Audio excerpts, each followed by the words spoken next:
नमस्कार दोस्तों, स्वागत है हमारे YouTube चैनल ज्ञानप्रद बाय पन्ना सर में। आज की क्लास में हम देखेंगे खनिजों का वर्गीकरण कि खनिजों को हम कितनी भागों में बांट सकते हैं, है ना। इसको हम ऐसे भी समझ सकते हैं, क्लासिफिकेशन ऑफ मिनरल्स, है ना।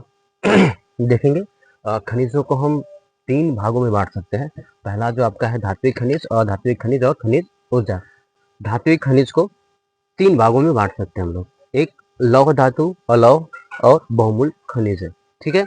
लौह धातु यानी ऐसी धातु जिसमें लौह की जो अंश है वो अधिक मात्रा में, जैसे लौह अयस्क, निकेल, कोबाल्ट, है ना, और मैग्नीज।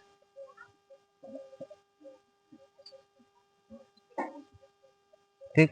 अलौह धातु में ऐसी धातु है जिसमें लोहे की मात्रा न हो, ठीक है, जैसे सीसा, तांबा, जस्ता व एल्यूमिनियम आदि।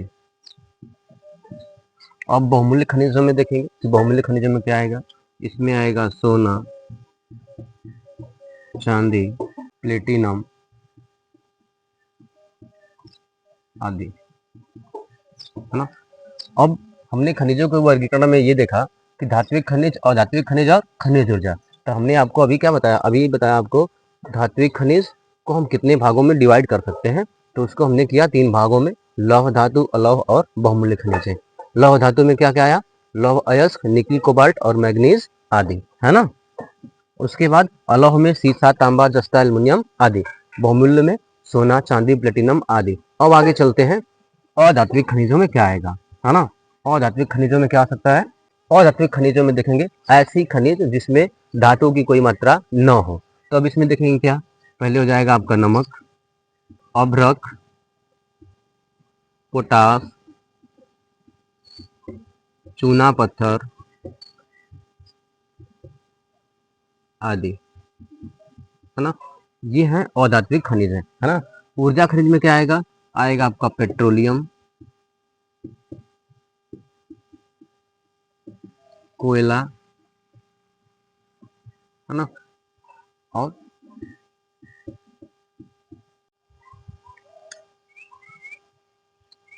अब देखते हैं खनिजों की उपलब्धता, अवेलेबिलिटी ऑफ द मिनरल, यानी जो खनिज हैं वो कहाँ कहाँ पाए जाते हैं, ठीक है। तो फर्स्ट में आप देखेंगे अग्नेय सेल व कयांत्रित सेल, सेकेंड अवसादी सेल, थर्ड धरातलीय चट्टाने, फोर्थ जो आपका है वो महासागरीय जल है ना। भारत में मुख्यतः जो खनिज है वो चट्टानों में पाई जाती है, ठीक है। तो उसी से हम लोग रिलेटेड पढ़ेंगे अग्नेय सेल। अगर आप चट्टानों के बारे में जानते होंगे, चट्टान या सेल कितने प्रकार के होते हैं देखते हैं, है ना। सेल मुख्य रूप से 3 प्रकार के होते हैं, सेल या चट्टान एक ही बात है ना। देख लेंगे अग्नेय, रूपांतरित या कायांत्रित भी कहते हैं इसको, और जो लास्ट है आपका अवसादी है ना। तो ये चीज एक और बन गई आपकी कि चट्टानें कितने प्रकार की होती हैं या सेल के कितने प्रकार होते हैं, अग्नेय, रूपांतरित या कायांत्रित, और थर्ड आपका है अवसादी, ठीक है। देखते हैं अग्नेय सेल व कायांत्रित सेल में जो खनिज होते हैं वो किस अवस्था में होते हैं और कहाँ पाए जाते हैं। तो अग्नेय सेल और कायांत्रित सेल के भ्रंश और दरारों में ये खनिज पाए जाते हैं जो कि गैसीय, अब देख लेंगे यहाँ पे लिख लेंगे भ्रंश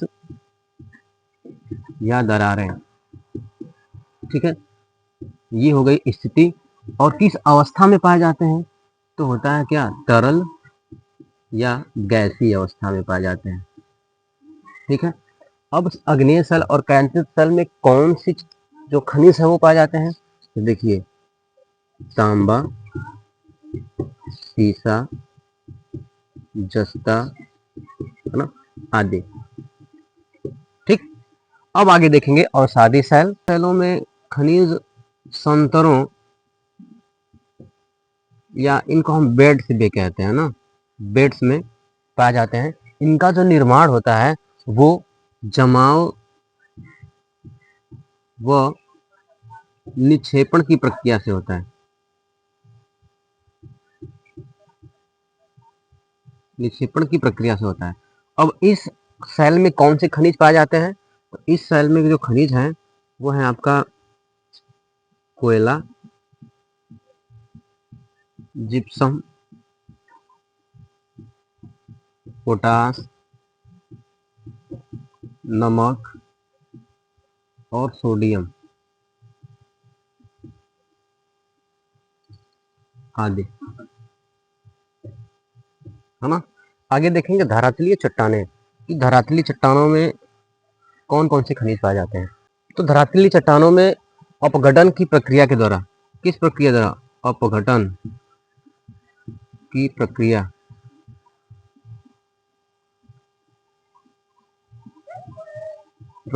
के द्वारा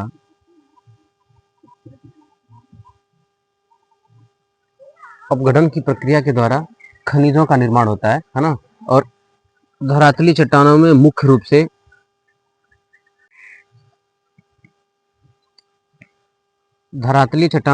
रूप से बॉक्साइट पाया जाता है। क्या पाया जाता है? बॉक्साइट, ठीक है।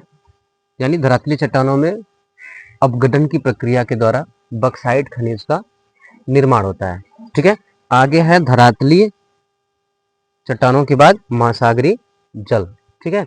अब देखेंगे कि महासागरीय जल में कौन कौन से खनिज पाए जाते हैं, है ना। महासागरीय जल में सामान्य रूप से बड़ी मात्रा में खनिज पाए जाते हैं। उनमें से है सामान्य नमक,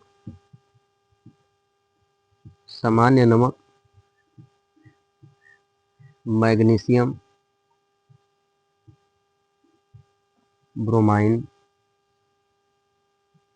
और मैग्नीज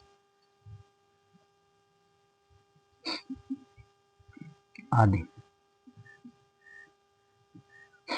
तो आज की क्लास में हमने देखा कि खनिजों का वर्गीकरण यानी classification of minerals and availability of the minerals, है ना। क्लास कैसी लगी कमेंट करके बताएं, वीडियो को शेयर करें, लाइक करें। Thank you.